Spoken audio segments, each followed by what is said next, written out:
새벽 4시 응급실은 심장 모니터 경보음과 울음소리로 숨이 막히는 현장입니다.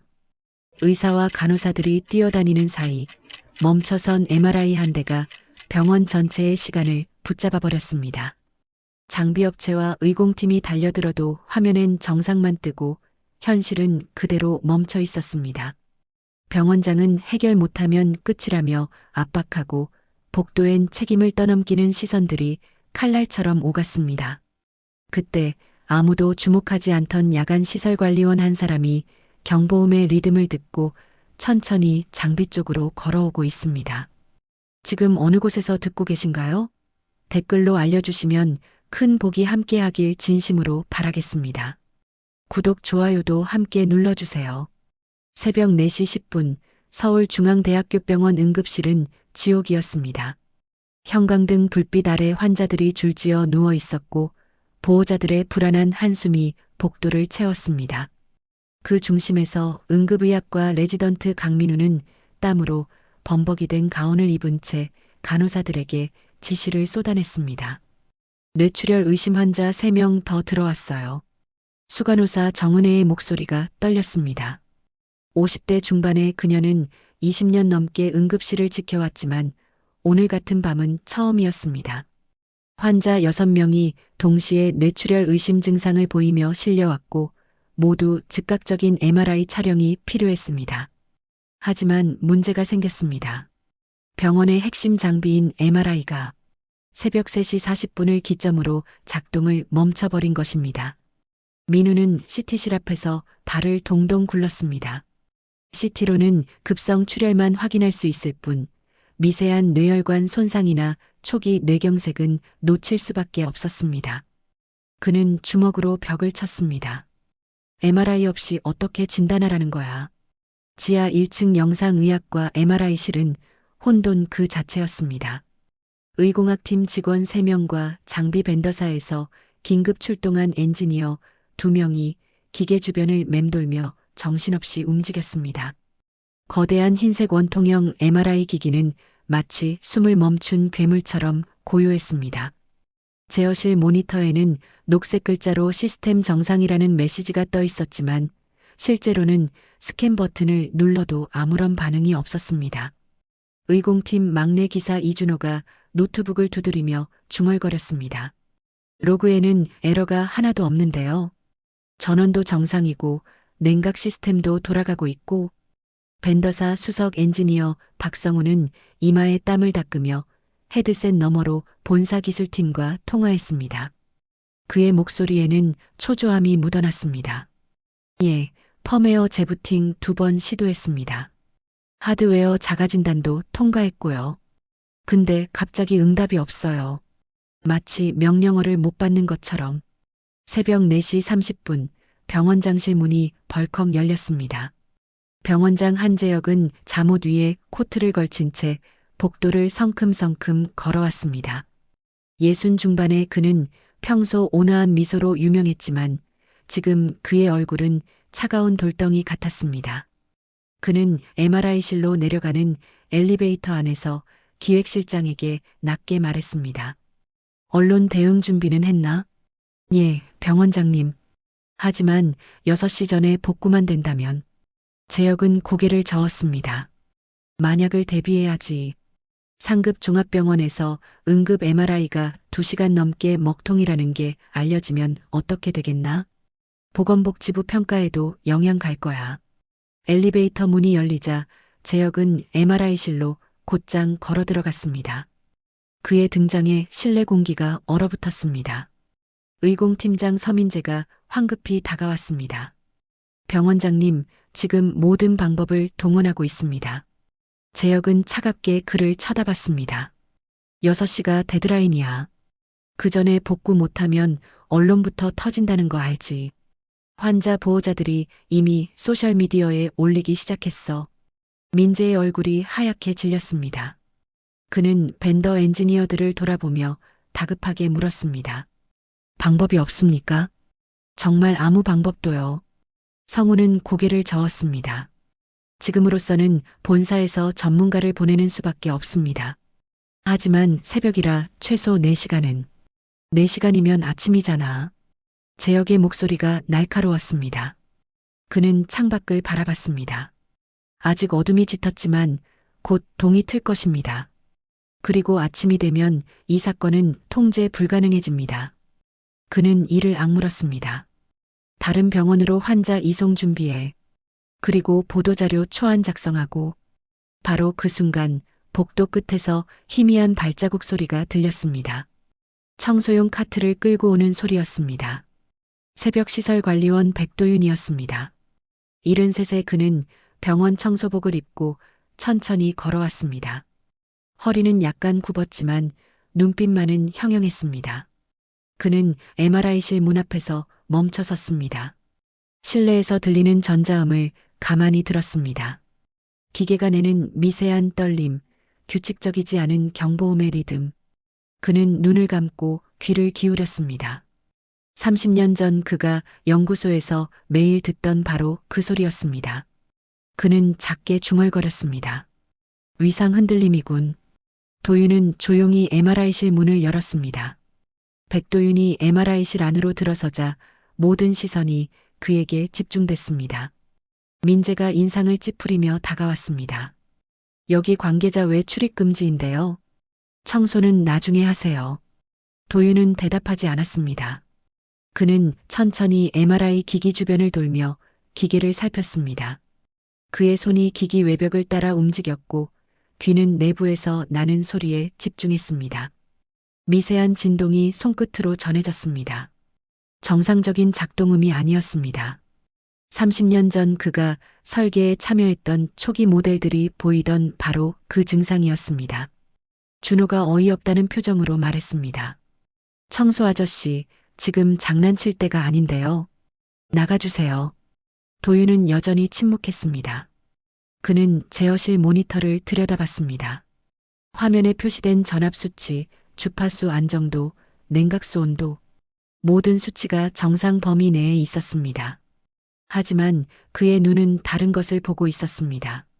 수치들 사이에 미세한 불일치, 0.001초 단위로 흔들리는 위상 패턴. 일반 엔지니어라면 놓칠 수밖에 없는 신호였습니다.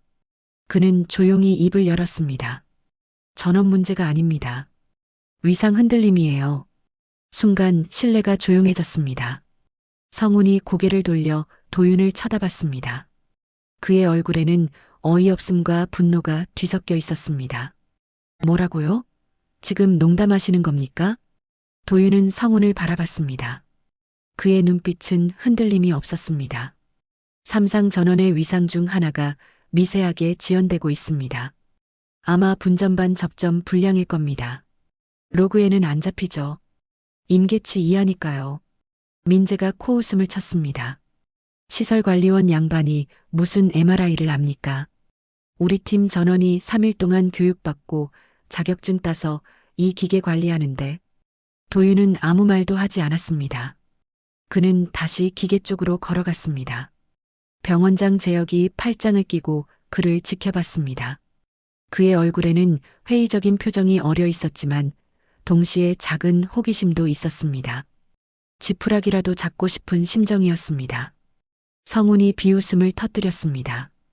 위상 흔들림이요? 이 기계는 자체적으로 전원 안정화 시스템이 있습니다. 그리고 우리가 이미 전원부 체크 다 했어요. 문제 없었고요. 도윤은 천천히 고개를 저었습니다. 안정화 시스템도 보정할 수 없는 수준의 흔들림이 있습니다. 0.3% 이하의 위상 지연. 측정 장비로는 감지 안 되지만 초전도 자석 코일에는 치명적이죠. 준호가 어깨를 으쓱했습니다. 무슨 소린지 하나도 모르겠는데요. 보안, 여기 좀 와주세요. 보안 요원 2명이 복도에서 달려왔습니다. 그들은 도윤의 팔을 잡으려 했습니다. 도윤은 저항하지 않았습니다. 다만 조용히 재혁을 바라봤습니다.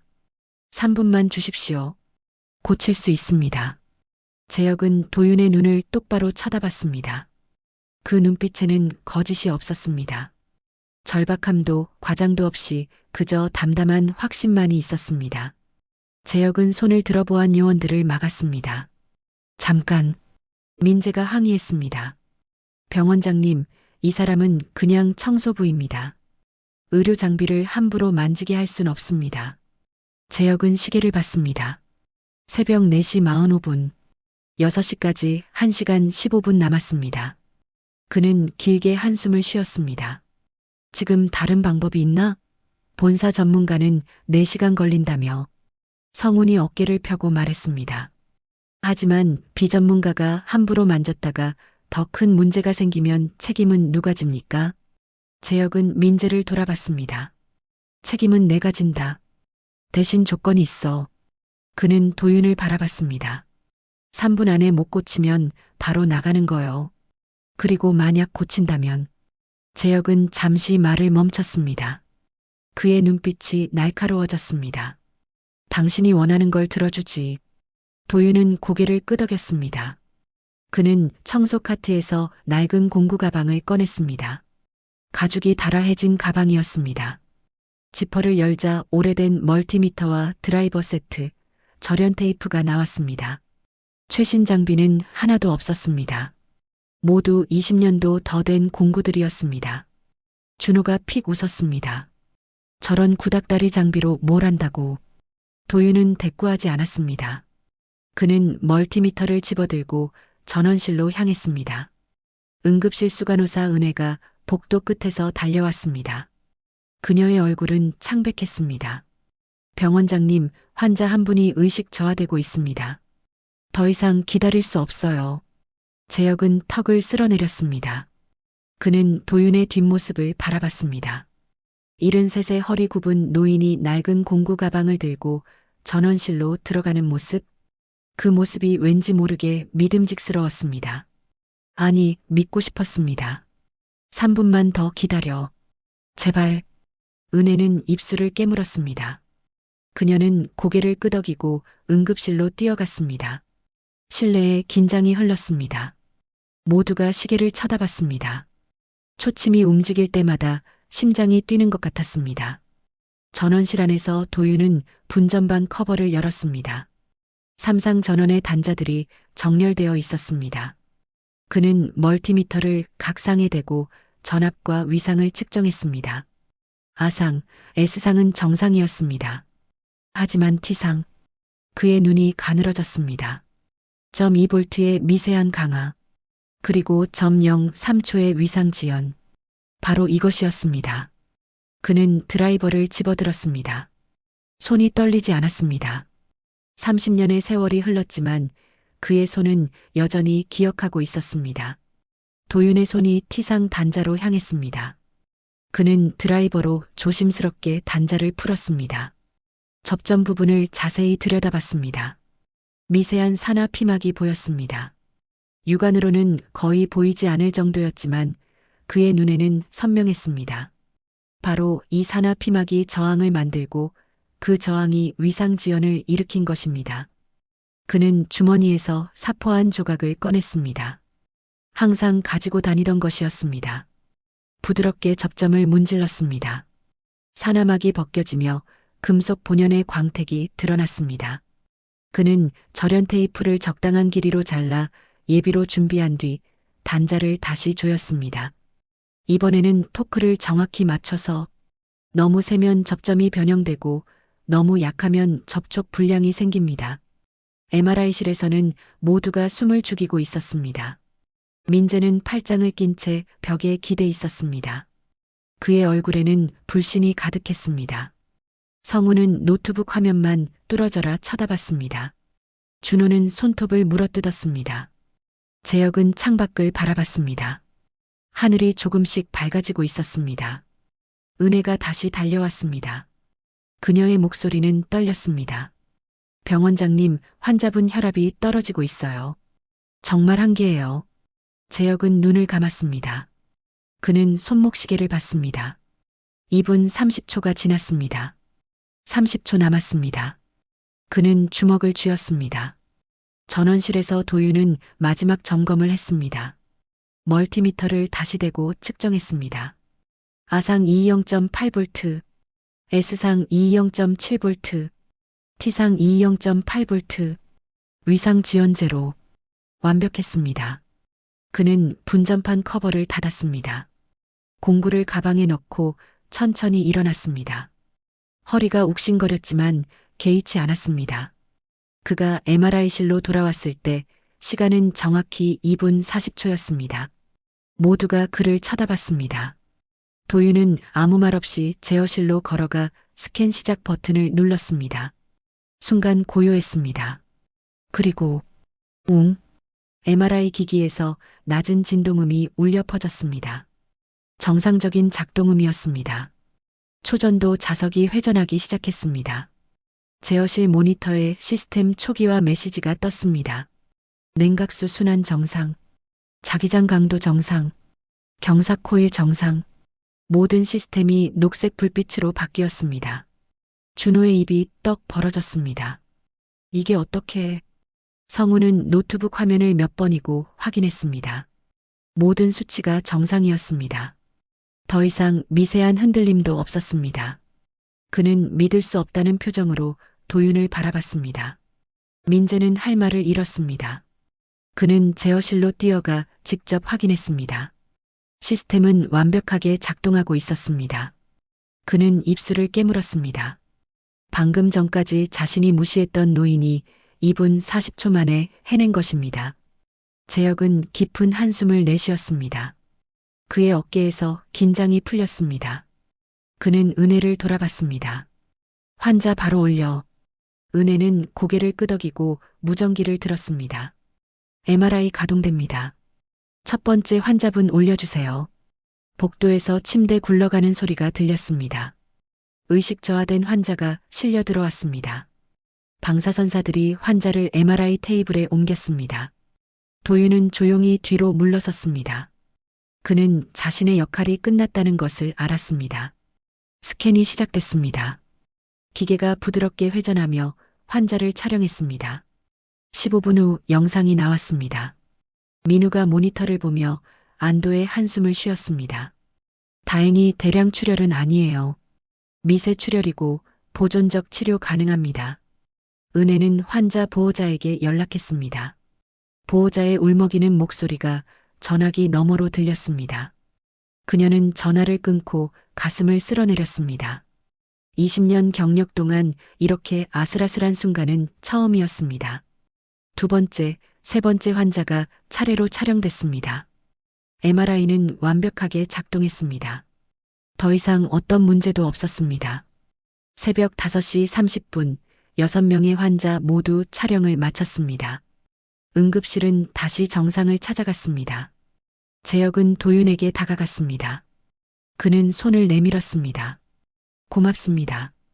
당신이 아니었으면 큰일 날 뻔했어요. 도윤은 그의 손을 잡았습니다. 거칠고 굳은 살 박힌 손이었습니다. 재혁은 그 손에서 이상한 감촉을 느꼈습니다. 청소부의 손이 아니었습니다.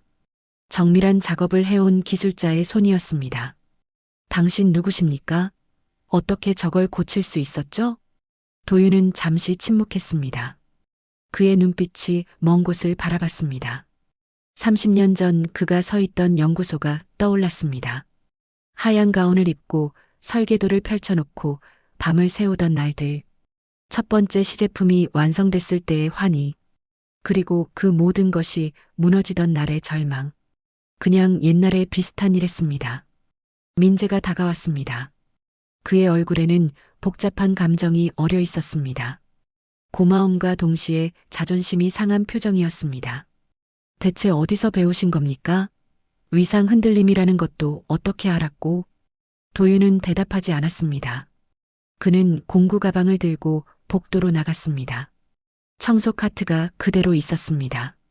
그는 카트를 밀며 천천히 걸어갔습니다. 뒤에서 사람들이 수군거리는 소리가 들렸지만 돌아보지 않았습니다. 성우는 전원실로 달려갔습니다. 그는 분전판을 열고 티상 단자를 확인했습니다.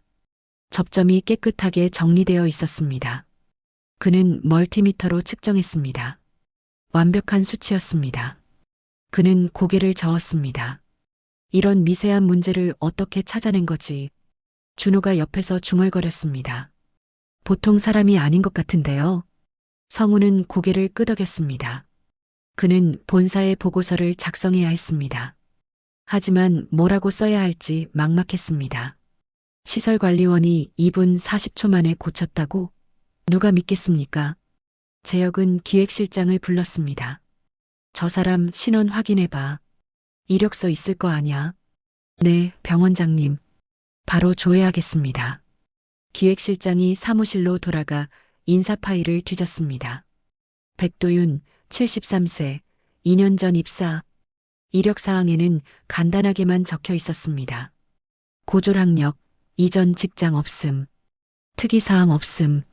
하지만 뭔가 이상했습니다. 너무 간단했습니다. 70이 넘은 나이에 처음 입사했다는 것도 이상했고, 이전 경력이 전혀 없다는 것도 이상했습니다. 기획실장은 더 깊이 조사하기로 했습니다. 그는 주민등록번호로 국민연금 가입 이력을 조회했습니다. 그리고 놀라운 것을 발견했습니다.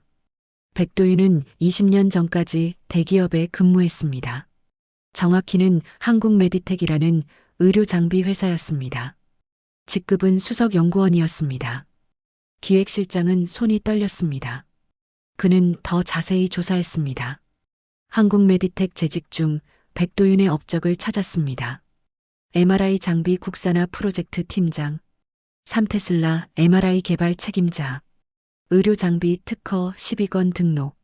그는 그저 청소부가 아니었습니다. 한때 한국 의료장비 산업을 이끌던 최고의 엔지니어였습니다. 기획실장은 더 깊이 파고들었습니다. 한국메디텍 퇴사 사유를 찾기 위해 오래된 기사 데이터베이스를 검색했습니다. 그리고 20년 전 신문 기사 하나를 발견했습니다. 제목은 이렇게 쓰여 있었습니다. 한국메디텍 핵심 연구원 기술 유출 혐의로 해고. 기사 내용은 충격적이었습니다. 백도윤이 회사의 핵심 기술을 외국 기업에 팔아넘기려 했다는 혐의로 징계 해고됐다는 것입니다. 회사는 그를 고소했고 민사상 손해배상 소송도 제기했습니다. 하지만 형사사건은 증거 불충분으로 무혐의 처분됐습니다. 민사소송은 1년간 끌다가 합의로 종결됐습니다. 기획실장은 기사를 읽으며 미간을 찌푸렸습니다. 뭔가 석연치 않았습니다. 무혐의 처분됐다는 것은 실제로 유출이 없었다는 뜻일 수도 있습니다. 하지만 회사는 그를 복직시키지 않았습니다. 오히려 업계 전체에 그의 명단을 돌렸습니다. 사실상 블랙리스트에 오른 것입니다. 그는 더 조사했습니다. 당시 한국메디텍의 대표이사는 서정훈이었습니다. 그리고 연구소장은 서민호였습니다. 기획실장은 서민호라는 이름을 보고 깜짝 놀랐습니다. 서민호. 현재 우리 병원 의공팀장 서민재의 아버지였습니다. 기획실장은 손이 떨렸습니다. 그는 더 깊이 파고들었습니다. 당시 특허 출원 기록을 찾았습니다. 백도윤이 개발한 기술은 MRI 위상 안정화 시스템이었습니다. 바로 오늘 그가 고친 그 문제와 관련된 기술이었습니다. 그 특허는 백도윤의 이름으로 출원됐지만 그가 해고된 직후 한국메디텍이 단독 명의로 변경했습니다. 직무발명이라는 이유였습니다. 기획실장은 파일을 들고 병원장실로 향했습니다. 새벽 6시가 막 지난 시각이었습니다. 재혁은 창밖을 바라보고 있었습니다. 동이 트고 있었습니다. 그는 오늘 하루를 무사히 넘긴 것에 안도하면서도 동시에 백도윤이라는 사람에 대한 궁금증이 커지고 있었습니다.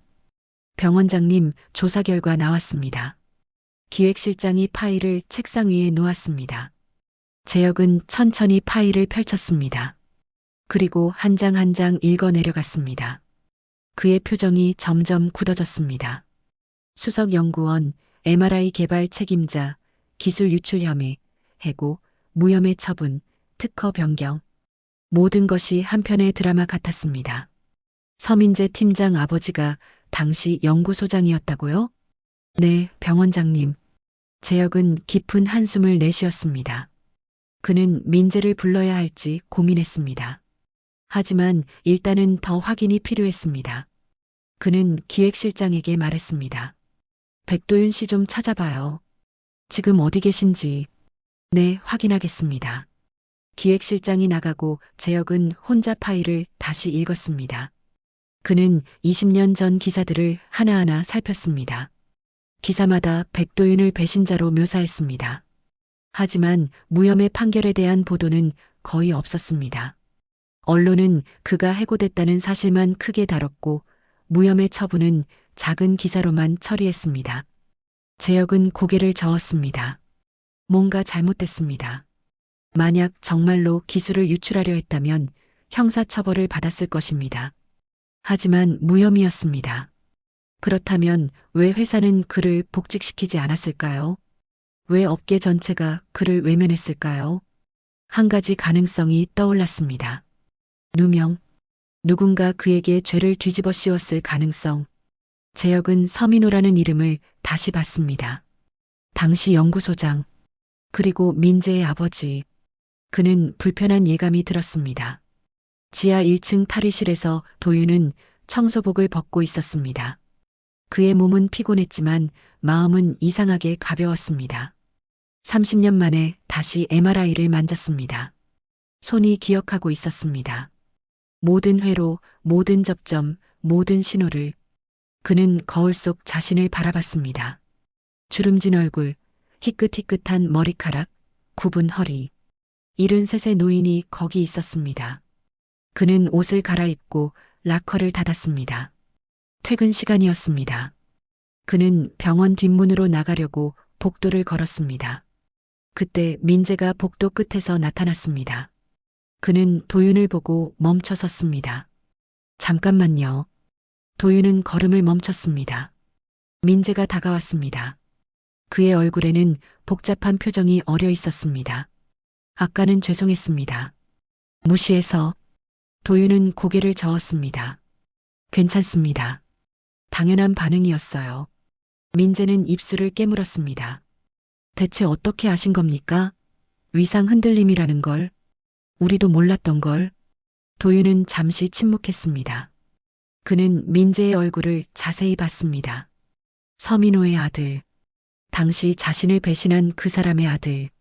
하지만 민재는 아무것도 모를 것입니다.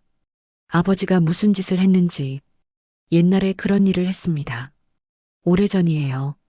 민재는 더 묻고 싶었지만 도윤의 눈빛이 그를 막았습니다. 그 눈빛에는 깊은 슬픔과 동시에 단호함이 있었습니다. 더 이상 묻지 말라는 신호였습니다. 그럼 이만. 도윤이 걸음을 옮기려는 순간 재혁이 복도에 나타났습니다. 기획실장이 그의 뒤를 따랐습니다. 백도윤 씨, 잠깐만 기다려 주십시오. 도윤은 돌아섰습니다. 재혁이 다가왔습니다. 그는 손에 파일을 들고 있었습니다. 제 방으로 가시죠. 할 얘기가 있습니다. 도윤은 재혁의 눈을 봤습니다. 그 눈빛에서 뭔가를 알아챘습니다. 그는 이미 조사했습니다. 자신의 과거를. 도윤은 천천히 고개를 끄덕였습니다. 병원장실은 조용했습니다. 재혁은 도윤에게 의자를 권했습니다. 도윤은 앉았습니다. 재혁은 파일을 펼쳐 책상 위에 놓았습니다. 20년 전 한국 메디텍에서 수석 연구원으로 계셨죠. 도윤은 대답하지 않았습니다. 침묵이 긍정이었습니다. MRI 개발 책임자셨고 특허도 여러 개 등록하셨습니다. 그런데 어느 날 갑자기 기술 유출 혐의로 해고당하셨어요. 형사사건은 무혐의 처분됐지만 업계에서는 완전히 매장당하셨죠. 재혁은 잠시 말을 멈췄습니다. 그는 도윤의 반응을 살폈습니다. 도윤의 얼굴은 무표정했습니다. 하지만 그의 눈빛은 흔들리고 있었습니다. 20년 전 상처가 아직도 아물지 않았습니다. 무슨 일이 있었습니까? 도윤은 긴 침묵 끝에 입을 열었습니다. 특허를 빼앗겼습니다. 제가 개발한 기술인데 회사 명의로 바뀌었어요. 저는 항의했고 그들은 저를 제거하기로 결정했죠. 어떻게요? 데이터 유출이라는 누명을 씌웠습니다. 제 컴퓨터에서 외국 기업과 주고받은 이메일이 발견됐다고 했어요. 하지만 저는 보낸 적이 없습니다. 누군가 조작한 겁니다. 재혁은 파일에서 서민호의 이름을 찾았습니다. 당시 연구소장이 서민호 씨였죠. 우리 의공팀장 서민재 씨의 아버지입니다. 도윤의 눈빛이 흔들렸습니다. 그는 이 병원에 민재가 있다는 것을 알고 있었습니다. 하지만 만나지 않으려 했습니다. 아버지의 죄를 아들에게 묻고 싶지 않았습니다. 서민호가 주도했습니까? 도윤은 고개를 끄덕였습니다. 그 사람이 특허를 원했습니다.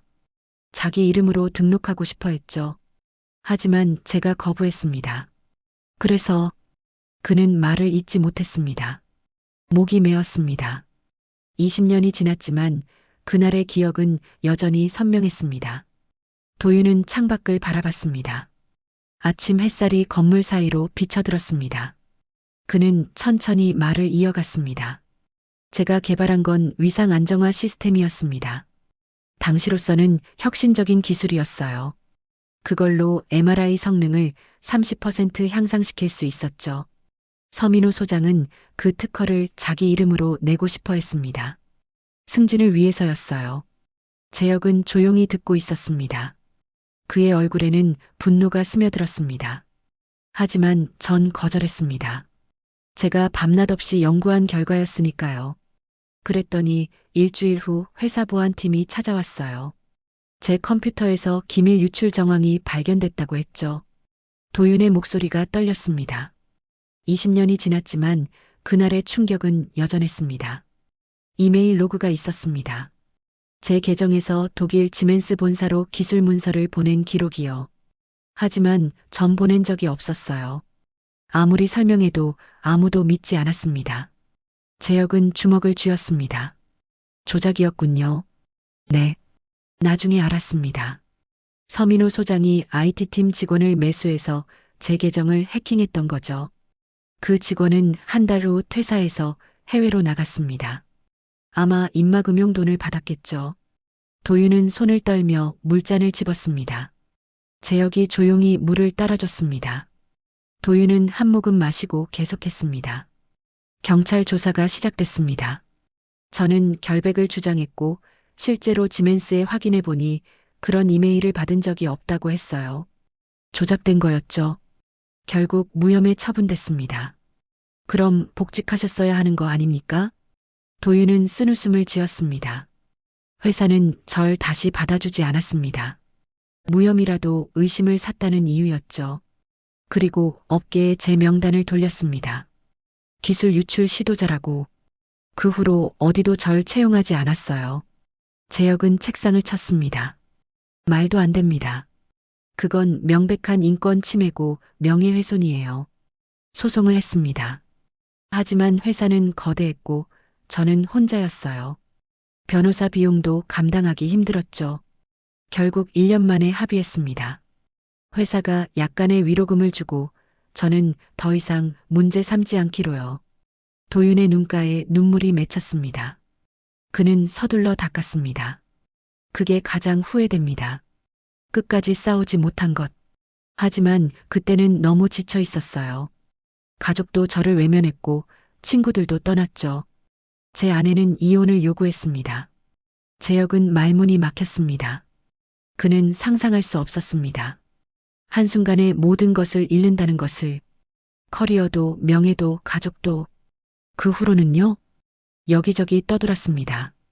공사판에서 일용직 노동자로 일했고 식당에서 설거지도 했어요. 제 이름으로는 아무데도 취업할 수 없었으니까요. 도윤은 자신의 손을 바라봤습니다. 거칠고 주름진 손이었습니다.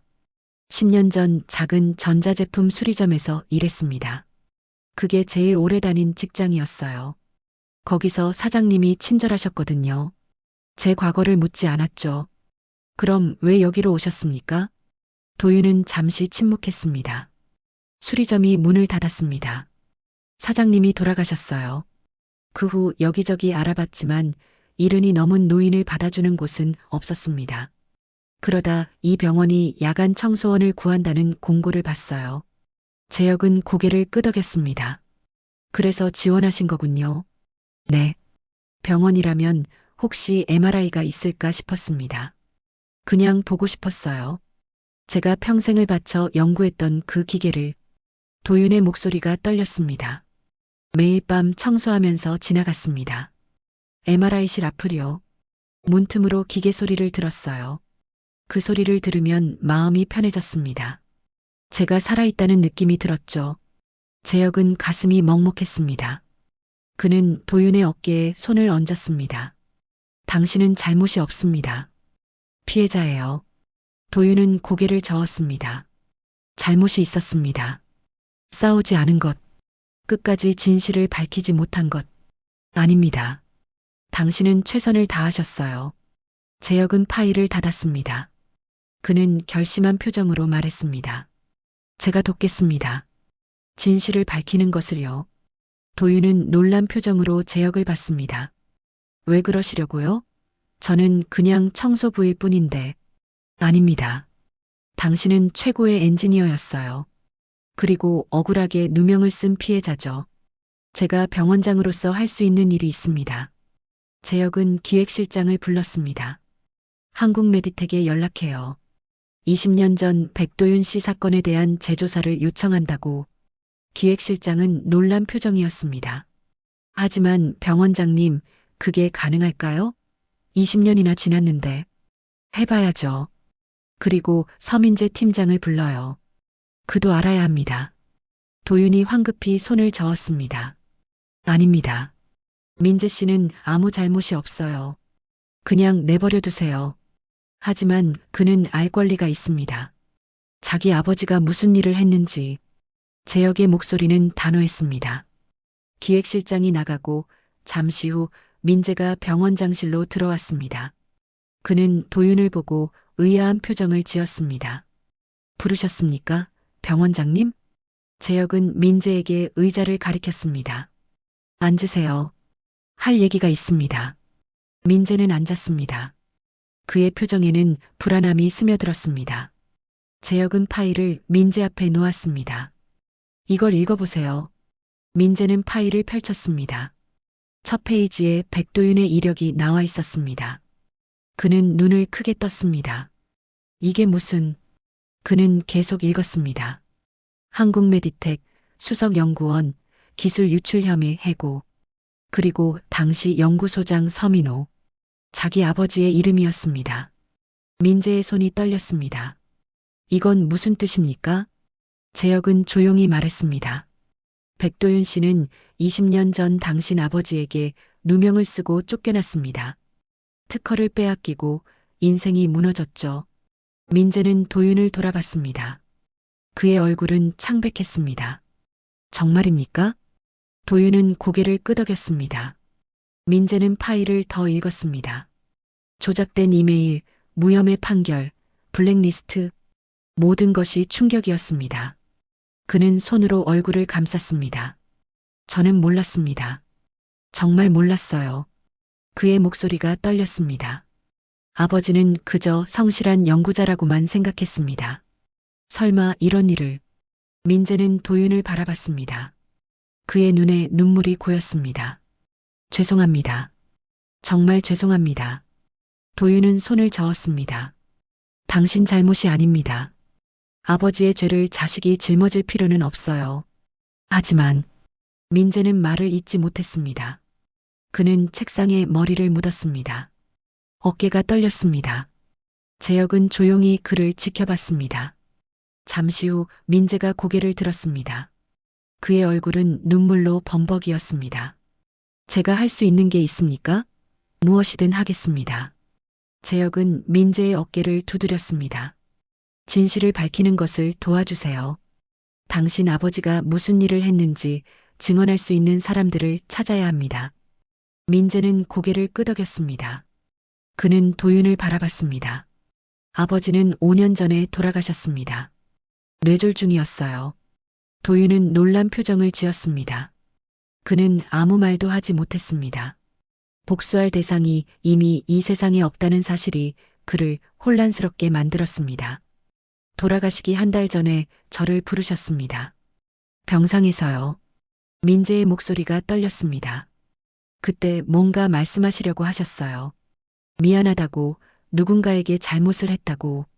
하지만 말씀을 제대로 못하셨습니다. 뇌졸중 후유증으로 언어 장애가 있으셨거든요. 민재는 눈물을 닦았습니다.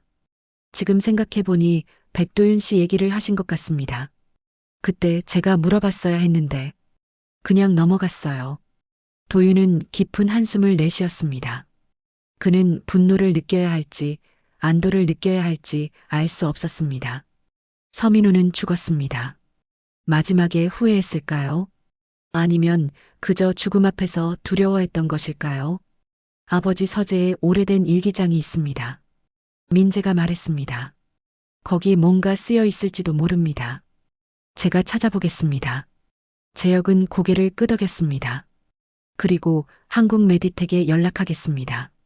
당시 함께 일했던 사람들 명단을 요청할게요. 도윤은 조용히 말했습니다.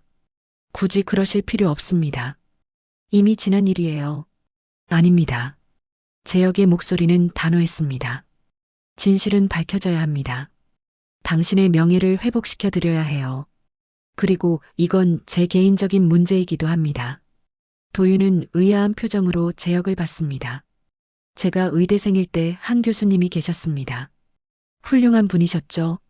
그분도 누명을 쓰고 쫓겨나셨어요. 연구 데이터 조작 혐의였습니다. 재혁의 눈빛이 흔들렸습니다. 하지만 나중에 밝혀졌죠. 경쟁자가 조작한 거였다는 게 그때 저는 아무것도 하지 못했습니다. 학생이었으니까요. 그 교수님은 결국 자살하셨습니다. 도윤은 재혁의 눈을 봤습니다. 그 눈에는 오래된 죄책감이 담겨 있었습니다. 그래서 이번에는 돕고 싶습니다. 당신을, 제가 그때 하지 못했던 일을요. 도윤은 천천히 고개를 끄덕였습니다. 그는 더 이상 거절하지 않았습니다. 다음 날 오전, 재혁은 한국 메디텍 본사에 전화를 걸었습니다. 현재 대표이사는 김태준이었습니다. 서정우는 10년 전 은퇴했습니다. 재혁은 비서를 통해 김태준과 통화를 연결했습니다. 안녕하십니까, 대표님. 서울중앙대학교 병원 병원장 한재혁입니다. 아, 병원장님. 무슨 일이십니까? 김태준의 목소리는 친절했습니다. 한국 메디텍은 이 병원에 여러 장비를 납품하는 주요 거래처였습니다. 20년 전 기사에 근무하셨던 백도윤 씨에 대해 여쭙고 싶습니다. 전화 너머로 침묵이 흘렀습니다. 김태준은 잠시 후 조심스럽게 대답했습니다. 백도윤이요.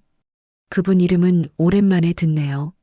당시 기술 유출 혐의로 해고되신 걸로 아는데 그 사건에 대해 재조사를 요청하고 싶습니다.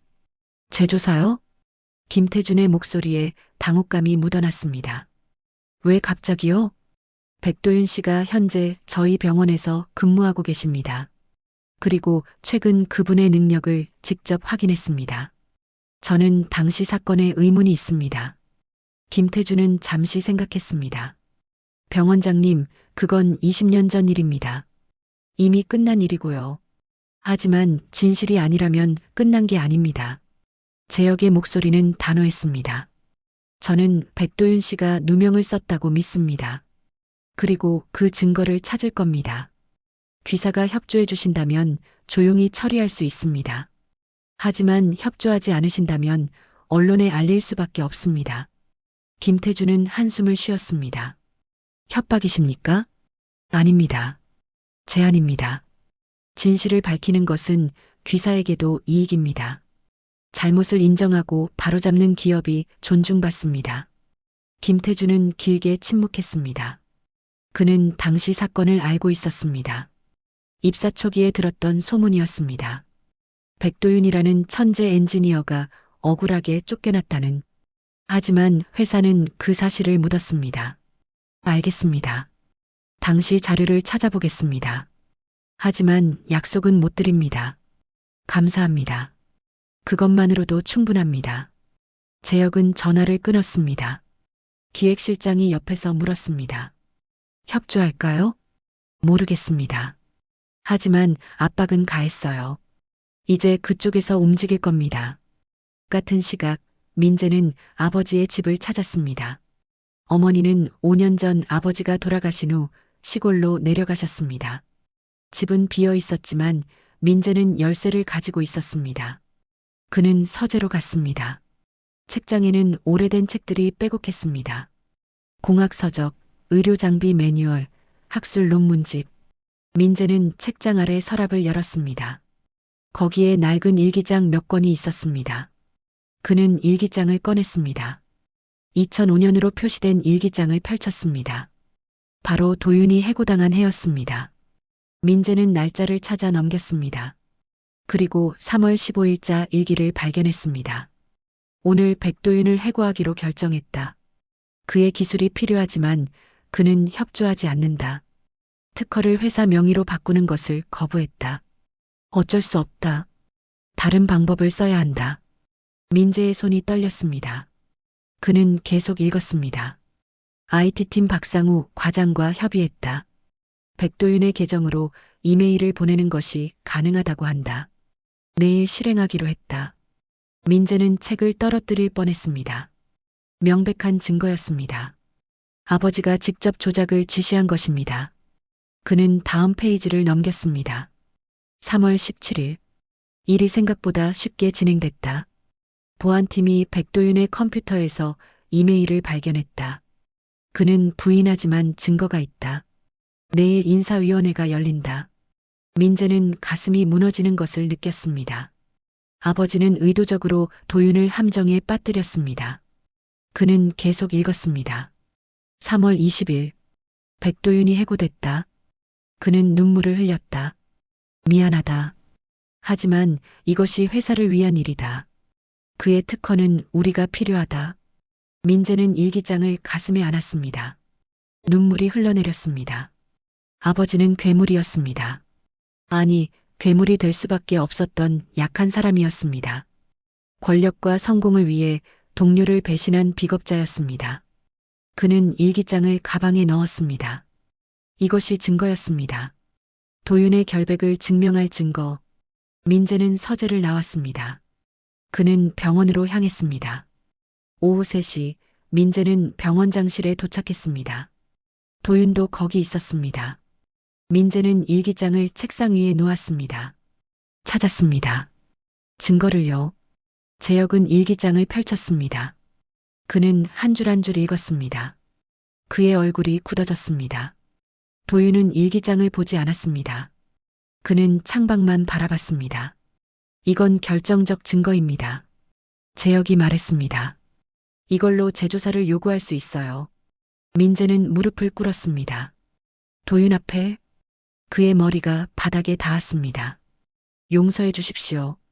제가 아버지 대신 사과드립니다. 도윤은 당황했습니다. 그는 민재를 일으켰습니다. 일어나세요. 당신이 사과할 일이 아닙니다. 하지만 당신 아버지의 죄는 당신 것이 아닙니다. 도윤의 목소리는 떨렸습니다. 저도 자식이 있었습니다. 딸이요. 하지만 제가 해고당한 후 연락을 끊었어요. 저 때문에 딸이 상처받을까봐. 그는 눈물을 닦았습니다. 그러니 제발 당신은 아버지 때문에 상처받지 마세요. 살아가세요. 당신의 인생을요. 민재는 흐느꼈습니다. 일주일이 흘렀습니다. 한국 메디텍 본사는 움직이기 시작했습니다. 김태준 대표는 내부 조사팀을 구성했습니다. 20년 전 자료를 찾아내는 것은 쉽지 않았습니다. 많은 문서가 폐기됐고 당시 직원들 대부분이 퇴사했습니다. 하지만 서버 백업 데이터가 남아 있었습니다. IT팀은 오래된 백업 테이프를 복구했습니다. 그리고 놀라운 것을 발견했습니다. 2005년 3월 16일 박상우 과장의 계정으로 백도윤의 이메일 시스템에 접근한 기록이 있었습니다. 시간은 새벽 2시였습니다. 정상적인 업무 시간이 아니었습니다. 더 조사하자 박상우가 백도윤의 계정으로 지멘스에 이메일을 보낸 로그가 나왔습니다. 하지만 그 이메일은 실제로 전송되지 않았습니다. 발신 대기 상태로 저장만 돼 있었습니다. 누군가 발견하도록 의도적으로 남겨둔 것입니다. 김태준은 이 자료를 보고 경악했습니다. 회사가 직원을 함정에 빠뜨린 것입니다. 그는 즉시 법무팀을 소집했습니다. 이걸 어떻게 처리해야 하나? 법무팀장이 신중하게 대답했습니다. 공개하면 회사 이미지에 큰 타격입니다. 하지만 숨기면 나중에 더 큰 문제가 될 수 있습니다. 김태준은 고민했습니다. 그는 윤리적 경영을 추구하는 사람이었습니다. 전임자들의 잘못을 자신이 덮을 수는 없었습니다. 백도윤 씨에게 연락하세요. 직접 만나 사과하겠습니다. 이틀 후 한국 메디텍 회의실에 사람들이 모였습니다. 김태준 대표, 법무팀장, 인사팀장이 한쪽에 앉았습니다. 반대편에는 도윤, 재혁, 민재가 앉았습니다. 테이블 위에는 복구된 서버 로그와 서민호의 일기장 사본이 놓여 있었습니다. 김태준이 먼저 입을 열었습니다. 백도윤 선생님, 오랜만입니다. 도윤은 조용히 고개를 끄덕였습니다. 그는 20년 만에 다시 이 건물에 왔습니다. 예전에는 연구원으로, 지금은 피해자로. 먼저 사과드립니다. 20년 전 회사가 선생님께 큰 잘못을 저질렀습니다. 김태준은 깊이 허리를 숙였습니다. 법무팀장과 인사팀장도 함께 고개를 숙였습니다. 저희가 조사한 결과 당시 서민호 연구소장과 박상우 IT 과장이 선생님을 함정에 빠뜨렸다는 증거를 확인했습니다. 이메일 조작, 허위 증거 날조가 있었습니다. 도윤은 아무 표정 없이 들었습니다. 그는 이미 알고 있었습니다. 하지만 공식적으로 인정받는 것은 달랐습니다. 회사는 선생님의 명예를 회복하겠습니다. 그리고 합당한 보상을 하겠습니다. 김태준이 서류 한 장을 내밀었습니다. 보상 방안이 적혀 있었습니다. 금전적 보상, 공식 사과문 발표, 특허권 반환, 그리고 명예 고문직 제한. 재혁이 서류를 살폈습니다. 그는 고개를 끄덕였습니다. 합당한 제안으로 보입니다. 하지만 도윤은 서류를 밀어냈습니다. 돈은 필요 없습니다. 김태준이 놀란 표정을 지었습니다. 하지만 선생님이 겪으신 고통을 생각하면 돈으로 보상할 수 없습니다. 20년을 돌려줄 수 없잖아요. 도윤의 목소리는 담담했습니다. 제가 원하는 건 하나입니다. 진실 규명. 제가 결백하다는 것을 공식적으로 인정해 주세요. 업계에 돌린 블랙리스트에서 제 이름을 지워주세요. 김태준은 고개를 끄덕였습니다. 물론입니다. 그건 당연히 하겠습니다. 그리고 하나 더. 도윤이 말했습니다. 제가 개발한 기술을 젊은 엔지니어들에게 가르치고 싶습니다. 명예 고문직은 필요 없습니다. 대신 연구소에 멘토로 참여하게 해주세요. 김태준의 눈이 빛났습니다. 그거야말로 회사가 바라던 바입니다. 선생님의 지식과 경험은 젊은 세대에게 큰 자산이 될 겁니다. 도윤은 처음으로 미소를 지었습니다. 작지만 따뜻한 미소였습니다. 다음 날 한국 메디텍은 공식 보도자료를 냈습니다. 20년 전 백도윤 전 수석연구원에게 저질렀던 잘못을 인정하고 공개 사과했습니다. 언론은 이 소식을 크게 다뤘습니다. 한국 메디텍 20년 전 누명 사건 공식 사과. 천재 엔지니어 20년 만에 명예 회복. 기업의 양심, 과거 잘못 인정하고 바로잡다. 기사는 도윤의 이야기를 자세히 다뤘습니다. 그가 어떻게 억울하게 쫓겨났는지, 20년간 어떻게 살았는지, 그리고 어떻게 진실이 밝혀졌는지. 많은 사람들이 분노했습니다. 기업의 비윤리적 행태에. 하지만 동시에 감동했습니다. 도윤의 품격과 한국 메디텍의 용기에. 서울중앙대학교 병원에서도 변화가 있었습니다. 재혁은 임시 이사회를 소집했습니다.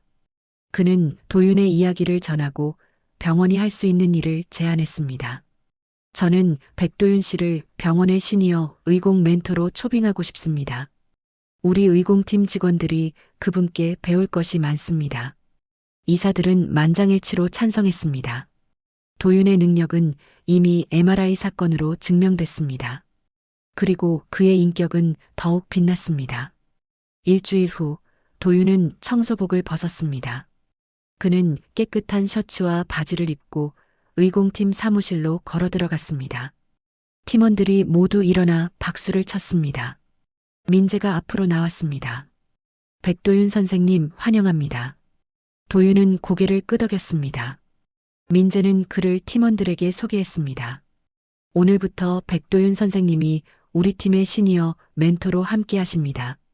선생님은 한국 의료장비 산업의 선구자이시고 MRI 개발의 최고 전문가이십니다. 준호가 손을 들었습니다. 저 그때 정말 죄송했습니다. 선생님을 무시해서. 도윤은 웃으며 손을 저었습니다. 괜찮아요. 당연한 반응이었어요. 그는 팀원들을 둘러봤습니다. 젊은 얼굴들이었습니다. 20대, 30대.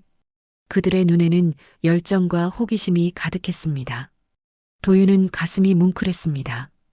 20년 전 자신도 저런 눈빛을 가졌었습니다.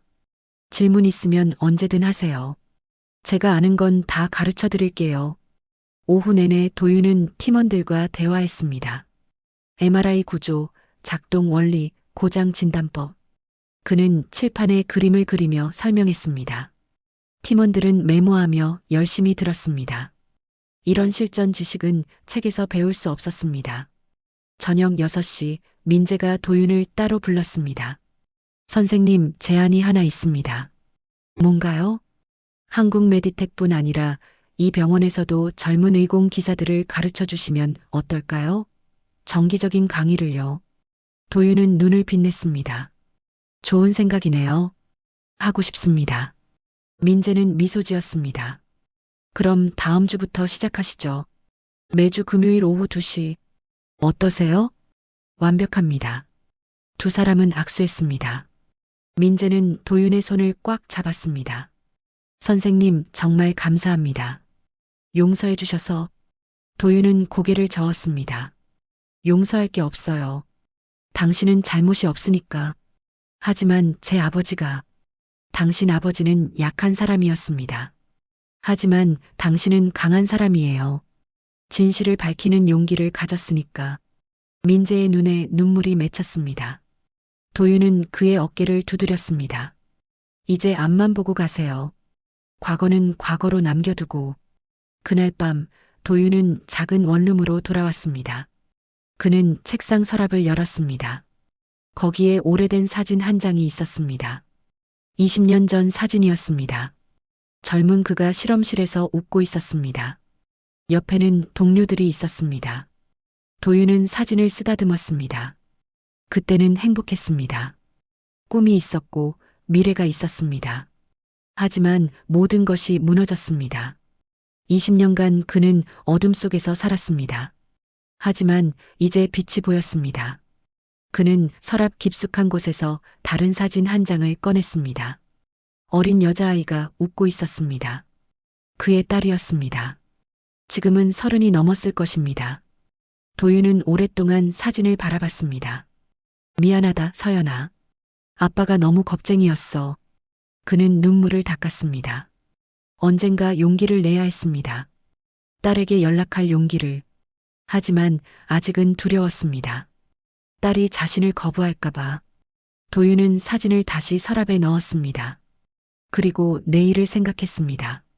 한국 메디텍 연구소에서 첫 멘토링이 있었습니다. 그는 준비해야 할 것들을 메모했습니다. 강의 자료, 예제 문제, 시연용 장비 리스트. 일하는 동안 그는 행복했습니다. 다시 살아있다는 느낌이 들었습니다. 한 달이 흘렀습니다. 도윤의 삶은 완전히 바뀌었습니다. 매주 월요일과 수요일은 한국 메디텍 연구소에서 젊은 엔지니어들을 가르쳤습니다. 화요일과 목요일은 서울중앙대학교병원 의공팀과 함께 장비를 점검하고 문제를 해결했습니다. 금요일 오후에는 정기 강의를 했습니다. 처음에는 어색했습니다. 20년 동안 청소부로 살았던 그가 다시 엔지니어로 돌아온다는 것이. 하지만 손은 기억하고 있었습니다. 머리도 여전히 명석했습니다. 젊은이들은 그의 설명에 감탄했습니다. 선생님, 이런 건 교과서에도 없는데요. 한국 메디텍 연구원 하나가 말했습니다. 교과서는 기본만 가르쳐요. 실전은 다르죠. 장비는 살아있는 생물 같아서 각자 특성이 있습니다. 도윤은 MRI 회로도를 펼쳐놓고 설명했습니다. 여기 이 부분 보세요. 전원부와 제어부 사이 신호 전달 구간입니다. 이론상으로는 0.1초면 충분해요. 하지만 실제로는 0.15초가 필요합니다. 왜 그럴까요? 젊은 엔지니어들이 고민했습니다. 아무도 대답하지 못했습니다. 케이블 길이 때문입니다. 설계도에는 1m로 나와 있지만 실제 배선은 1.3m예요. 여유를 두니까요. 그 차이가 지연을 만듭니다. 아, 모두가 고개를 끄덕였습니다. 이런 실전 지식은 경험으로만 배울 수 있었습니다. 금요일 오후 병원 강의실에는 30명의 의공 기사들이 모였습니다. 서울중앙대학교 병원뿐 아니라 다른 병원에서도 왔습니다. 도윤의 명성이 퍼진 것입니다. 그는 칠판 앞에 섰습니다. 오늘은 CT 스캐너의 X선 튜브에 대해 배워보겠습니다. 2시간 동안 강의가 이어졌습니다. 도윤은 이론뿐 아니라 실제 고장 사례들을 들려줬습니다. 어떤 증상이 나타나면 어디를 확인해야 하는지, 어떤 부품을 먼저 교체해야 하는지, 비용을 아끼는 방법까지. 강의가 끝나고 질문 시간이 이어졌습니다. 한 젊은 기사가 손을 들었습니다. 선생님, 20년 동안 현장을 떠나셨는데도 어떻게 이렇게 최신 장비까지 아십니까? 도윤은 미소 지었습니다. 매일 공부했습니다. 도서관에 가서 최신 논문을 읽었어요. 인터넷으로 해외 학술지도 찾아봤고요. 일은 할 수 없었지만 배우는 건 막을 수 없었으니까요. 사람들이 숙연해졌습니다. 20년 동안 희망 없이 공부를 계속한다는 것. 그것은 단순한 열정이 아니었습니다. 살아있다는 증명이었습니다. 강의 후 도윤은 복도에서 민재를 만났습니다. 선생님, 잠깐 시간 있으십니까? 그럼요. 두 사람은 병원 옥상으로 올라갔습니다. 저녁 노을이 서울 하늘을 물들이고 있었습니다. 민재는 담배를 꺼냈다가 다시 주머니에 넣었습니다. 끊으려고 하는데 쉽지 않네요. 도윤은 웃었습니다. 무슨 일이에요? 민재는 잠시 망설이다가 입을 열었습니다. 어머니께 말씀드렸습니다. 아버지가 하신 일을. 도윤은 민재를 바라봤습니다. 어머니 반응은 어땠나요? 놀라셨어요. 믿을 수 없다고 하셨죠. 하지만 증거를 보여드렸습니다. 일기장을요. 민재의 목소리가 떨렸습니다. 어머니가 우셨습니다. 아버지를 그렇게 존경하셨는데 알고 보니 비겁자였다는 게 충격이셨던 거죠. 도윤은 아무 말도 하지 않았습니다. 어머니가 선생님께 직접 사과하고 싶다고 하십니다. 만나주실 수 있으십니까? 도윤은 고개를 저었습니다. 필요 없어요. 어머니는 아무 잘못도 없으십니다. 하지만 어머니는 마음이 편치 않으세요. 그럼 제가 편지를 쓰겠습니다. 괜찮다고 용서한다고. 민재는 고개를 끄덕였습니다. 두 사람은 한동안 말없이 노을을 바라봤습니다. 도윤이 먼저 입을 열었습니다. 민재 씨, 당신은 좋은 아들이에요. 아버지의 잘못을 인정하는 것 쉬운 일이 아닙니다. 선생님이 그렇게 말씀해 주시니 감사합니다. 이제 내려놓으세요. 아버지의 죄는 아버지 것입니다. 당신은 당신 인생을 사세요. 민재는 눈물을 참으며 고개를 끄덕였습니다. 그날 밤 도윤은 원룸에서 편지를 썼습니다. 민재의 어머니에게. 그는 정성스럽게 한자 썼습니다. 어머님께. 저는 백도윤입니다. 20년 전 남편분과 함께 일했던 사람입니다. 민재 씨를 통해 어머님이 마음 아파하신다는 얘기를 들었습니다. 하지만 어머님은 아무 잘못도 없으십니다. 일어난 일은 이미 지나갔고 저는 용서했습니다. 이제는 미래를 보려 합니다.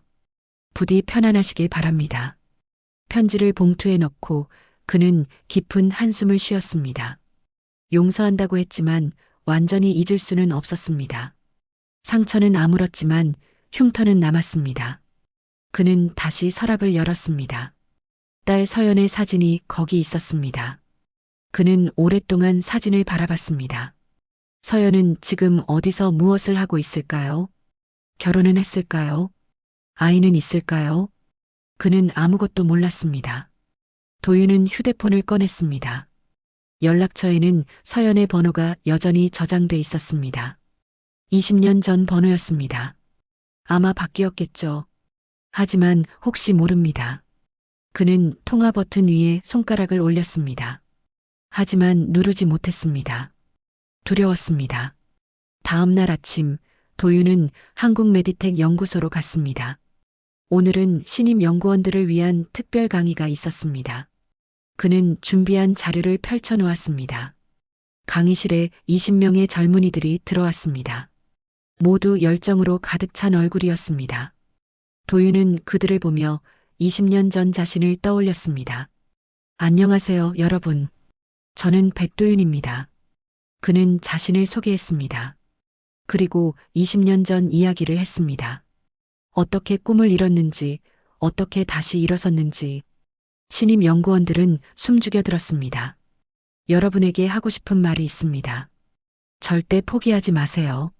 어떤 시련이 와도 제가 20년을 버틸 수 있었던 건 포기하지 않았기 때문입니다. 한 신임 연구원이 손을 들었습니다. 선생님, 그 긴 시간 동안 어떻게 희망을 잃지 않으셨습니까? 도윤은 잠시 생각했습니다. 희망을 잃지 않은 게 아닙니다. 여러 번 잃었어요. 하지만 매번 다시 찾았습니다. 작은 것에서요. 작은 것이요? 네. 도서관에서 새로운 논문을 읽을 때, 길거리에서 구급차 소리를 들을 때, 병원 MRI실 앞을 지나갈 때, 그럴 때마다 생각했습니다. 저 장비들이 환자를 살리는구나. 제가 연구했던 기술이 누군가를 살리는구나. 그 생각이 저를 버티게 했습니다. 강의실이 조용했습니다. 많은 사람들이 눈시울을 붉혔습니다. 여러분은 단순히 기계를 만드는 게 아닙니다. 생명을 살리는 일을 하는 겁니다. 그 자부심을 잃지 마세요. 강의가 끝나고 신임 연구원들이 줄을 서서 도윤에게 인사했습니다. 한 여자 연구원이 다가왔습니다. 20대 후반으로 보였습니다. 선생님, 감사합니다. 오늘 강의 정말 감동이었어요. 도윤은 미소 지었습니다. 고마워요. 열심히 하세요. 여자 연구원은 명함을 꺼냈습니다. 제 명함입니다. 나중에 궁금한 게 있으면 연락드려도 될까요? 도윤은 명함을 받았습니다. 그리고 멈췄습니다. 명함에 적힌 이름, 백서연. 그의 손이 떨렸습니다. 이름이, 네, 백서연입니다. 도윤은 여자를 자세히 봤습니다. 얼굴, 눈, 코, 입, 모두 아내를 닮았습니다. 하지만 미소는 자신을 닮았습니다. 혹시, 도윤의 목소리가 떨렸습니다. 아버지 성함이 뭐예요? 서연은 이상하다는 표정을 지었습니다. 백도윤인데요. 왜요? 도윤은 말을 잃었습니다. 심장이 터질 것 같았습니다. 눈앞에 딸이 서 있었습니다. 20년 만에 그는 입술을 떨었습니다. 서연아. 서연은 깜짝 놀랐습니다. 어떻게 제 이름을? 그녀는 도윤의 얼굴을 자세히 봤습니다. 그리고 눈이 커졌습니다. 오래된 기억이 떠올랐습니다. 어린 시절 함께 놀아주던 아버지. 그리고 어느 날 갑자기 사라진 아버지. 아빠? 도윤은 고개를 끄덕였습니다. 눈물이 흘러내렸습니다. 서연아, 아빠야. 서연은 뒤로 물러났습니다. 그녀의 얼굴에 충격과 분노와 슬픔이 교차했습니다. 왜 이제야? 그녀의 목소리가 떨렸습니다. 20년 동안 어디 계셨어요? 왜 연락도 안 하셨어요? 도윤은 대답할 수 없었습니다. 변명의 여지가 없었습니다. 석 달이 흘렀습니다. 도윤의 삶은 더 이상 예전 같지 않았습니다. 매주 주말마다 서연과 만났습니다. 처음에는 어색했지만 시간이 지나며 점점 자연스러워졌습니다. 그들은 밥을 먹고 영화를 보고 산책을 했습니다. 20년의 공백을 조금씩 채워갔습니다. 서연은 아버지에 대해 많은 것을 배웠습니다. 그가 얼마나 뛰어난 엔지니어였는지, 얼마나 성실한 사람인지, 그리고 얼마나 딸을 사랑했는지. 도윤은 서연에 대해 알아갔습니다. 그녀가 얼마나 강한 사람으로 자랐는지, 얼마나 똑똑한지, 그리고 얼마나 따뜻한 마음을 가졌는지. 어느 토요일 오후 서연은 도윤을 한국 메디텍 연구소로 데려갔습니다. 아빠, 보여드릴 게 있어요. 그들은 개발실로 들어갔습니다. 거기에는 새로운 MRI 시제품이 있었습니다. 서연이 참여한 프로젝트였습니다. 이게 차세대 5테슬라 MRI예요. 기존보다 해상도가 50% 향상됐어요. 도윤은 기계를 자세히 살폈습니다. 설계가 정교했습니다. 그는 감탄했습니다. 대단한데, 위상 안정화 시스템도 새로 설계했구나. 네, 아빠가 20년 전에 개발하신 기술을 기반으로 했어요. 거기에 최신 알고리즘을 추가했죠. 도윤은 딸을 자랑스럽게 바라봤습니다. 내가 이걸 만들었구나. 팀 프로젝트예요. 하지만 제가 핵심 부분을 담당했어요. 서연은 미소 지었습니다. 아빠 딸이니까요. 도윤은 눈시울이 붉어졌습니다. 그는 딸을 꼭 안았습니다. 자랑스럽다, 서연아. 아빠도 자랑스러워요. 포기하지 않으셨잖아요. 두 사람은 한참을 기계 앞에 서 있었습니다. 아버지와 딸이 함께 만들어가는 미래가 거기 있었습니다. 다음 주 금요일 서울중앙대학교 병원에서 특별한 행사가 열렸습니다. 도윤의 공로를 기리는 감사패 수여식이었습니다. 병원장 재혁이 주최했습니다. 강당에는 100명이 넘는 사람들이 모였습니다. 의공팀 직원들, 의료진, 병원 직원들, 그리고 한국 메디텍에서도 김태준 대표와 연구원들이 참석했습니다. 서연도 거기 있었습니다. 재혁이 연단에 올라 마이크를 잡았습니다. 오늘 우리는 특별한 분을 기리기 위해 모였습니다. 백도윤 선생님, 그분은 20년간의 시련을 이겨내고 다시 일어섰습니다. 그리고 우리 병원의 위기를 구해주셨습니다. 박수가 터져 나왔습니다. 재혁은 계속했습니다. 선생님은 단순히 기계를 고친 게 아닙니다. 우리에게 희망을 주셨습니다. 포기하지 않는 것이 무엇인지, 진정한 전문가가 무엇인지 보여주셨습니다. 도윤이 연단으로 올라갔습니다. 그는 감사패를 받았습니다. 무거웠습니다. 하지만 그 무게가 좋았습니다. 감사합니다. 저는 단지 제가 할 수 있는 일을 했을 뿐입니다. 도윤의 목소리는 떨렸습니다. 20년 동안 저는 제 인생이 끝났다고 생각했습니다. 하지만 틀렸습니다. 인생은 끝나지 않았습니다. 단지 다른 길로 갔을 뿐이죠. 사람들이 조용히 들었습니다. 저에게 기회를 주신 한재혁 병원장님, 서민재 팀장님, 그리고 함께 일한 모든 분들께 감사드립니다. 여러분이 저를 다시 살려주셨습니다. 그는 서연을 바라봤습니다. 그리고 제 딸 서연이에게 아빠를 포기하지 않고 찾아줘서 고마워. 내가 있어서 아빠는 다시 살 수 있었어. 서연은 눈물을 닦았습니다. 사람들이 박수를 쳤습니다. 마지막으로 같은 처지에 있는 분들께 말씀드리고 싶습니다. 포기하지 마세요. 아무리 어두워도 언젠가는 빛이 옵니다. 저처럼요. 강당이 우레와 같은 박수로 가득 찼습니다. 도윤은 연단에서 내려왔습니다. 서연이 달려와 아버지를 안았습니다. 아빠 멋있었어요. 고마워, 딸. 민재가 다가왔습니다. 그는 도윤에게 악수를 청했습니다. 선생님 축하드립니다. 그리고 다시 한번 감사드립니다. 민재 씨도 수고 많았어요. 진실을 밝히는데 큰 역할을 했죠. 민재는 미소 지었습니다. 선생님 덕분에 저도 배웠습니다. 용기가 무엇인지. 재혁도 다가왔습니다. 백 선생님 계약서 준비했습니다. 정식 시니어 컨설턴트로 모시고 싶습니다. 도윤은 계약서를 받았습니다. 보수는 전보다 훨씬 높았습니다. 과분한데요? 아닙니다. 선생님의 가치는 이보다 훨씬 큽니다. 도윤은 계약서에 서명했습니다. 20년 만에 정식 직원이 된 것입니다. 행사가 끝나고 도윤은 서연과 함께 병원 옥상으로 올라갔습니다. 서울 야경이 펼쳐져 있었습니다. 아빠, 행복하세요? 도윤은 고개를 끄덕였습니다. 그래. 오랜만에 행복해. 앞으로도 계속 행복하실 거예요. 내 덕분이야. 서연은 아버지의 손을 잡았습니다. 아빠, 엄마 얘기인데요. 도윤은 긴장했습니다. 엄마한테 말씀드렸어요. 아빠를 만났다고. 뭐라고 하시던? 처음엔 화내셨어요. 하지만 진실을 말씀드렸어요. 아빠가 누명을 쓰셨다는 것. 기사도 보여드렸고요. 서연은 잠시 말을 멈췄습니다. 엄마가 우셨어요. 오랫동안. 그리고 말씀하셨어요. 미안하다고. 아빠를 오해했다고. 도윤은 놀랐습니다. 정말? 네. 엄마가 아빠를 만나고 싶대요. 도윤은 어떻게 반응해야 할지 몰랐습니다. 20년 만에 아내를 다시 만난다는 것. 그는 두려웠습니다.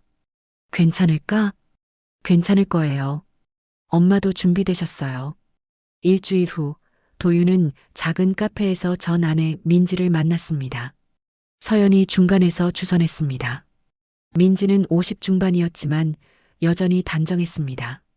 그녀는 도윤을 보고 놀란 표정을 지었습니다. 많이 늙으셨네요. 당신도. 두 사람은 마주 앉았습니다. 어색한 침묵이 흘렀습니다.